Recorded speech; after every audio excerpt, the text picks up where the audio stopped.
Misambal, misambal, misambal. Sama-sama belajar. Apa-apaan ini? Kok masih jewer sih? Udah gak zaman. Sekarang kan sekolah harus ramah anak.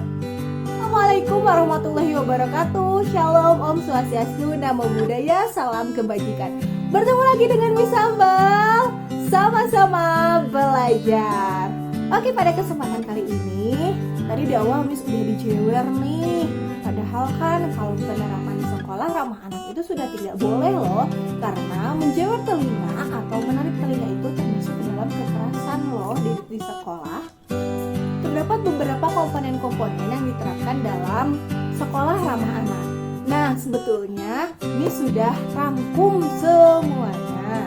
Secara gambaran umumnya akan Miss jelaskan. Nah, sumbernya ada di deskripsi di bawah ya. Jangan lupa subscribe.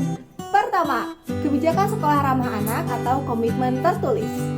Dalam kebijakan sekolah ramah anak ini terdapat beberapa kebijakan atau komitmen tertulis seyogyanya yang harus diterapkan di sekolah. Nah, di antaranya ada stop violence, yaitu stop kekerasan. Kekerasan yang dimaksud di sini adalah kekerasan pada anak, di mana dalam bentuk bullying misalkan, atau dalam bentuk kekerasan mental maupun fisik kepada para penyandang disabilitas. Kemudian kekerasan lainnya seperti misalkan nih, seorang guru yang menendang peserta didiknya atau menampar, mencubit, dan bahkan tindakan-tindakan lain yang termasuk ke dalam kekerasan. Tadi juga kan di awal kita sudah bahas ya, menjewer telinga saja itu sudah termasuk kekerasan ternyata. Jadi hati-hati ya. Tapi pesan Miss di sini, teman-teman peserta didik yang masih sekolah juga harus bijak dalam memilah-milih mana yang sedang serius dan mana yang sedang bercanda. Jangan sampai ada beberapa kasus lagi yang menjebloskan seorang guru ke penjara karena hal-hal seperti itu. Dan perlu diingat juga, jangan baperan. Tapi juga kepada para pendidik, bijaklah dalam berperilaku kepada peserta didik. Salam damai, salam pendidikan yang berkarakter Pancasila ya tentunya. Kemudian yang kedua, stop putus sekolah. Nah, kalian nih peserta didik masih ada di sekolah saja sudah diperhatikan, dan ketika kalian sudah diambang antara mau lanjut sekolah atau tidak karena masalah atau kasus tertentu, kalian juga tetap dipikirkan loh. Apalagi karena hal-hal yang bisa diperbaiki. Para pendidik dan tenaga kependidikan itu selalu mengupayakan peserta didik agar tetap melanjutkan sekolah dan agar tidak ada angka putus sekolah. Makanya terus belajar ya dan tetap semangat untuk sekolah. Selanjutnya, adanya suatu kesetaraan gender. Nah, gender di sini kan bukan berarti antara laki-laki atau perempuan, tapi lebih mendalam daripada itu.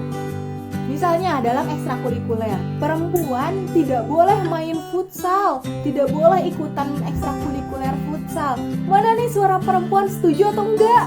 Komen di bawah ya. Apakah masih ada sekolah yang menerapkan seperti ini?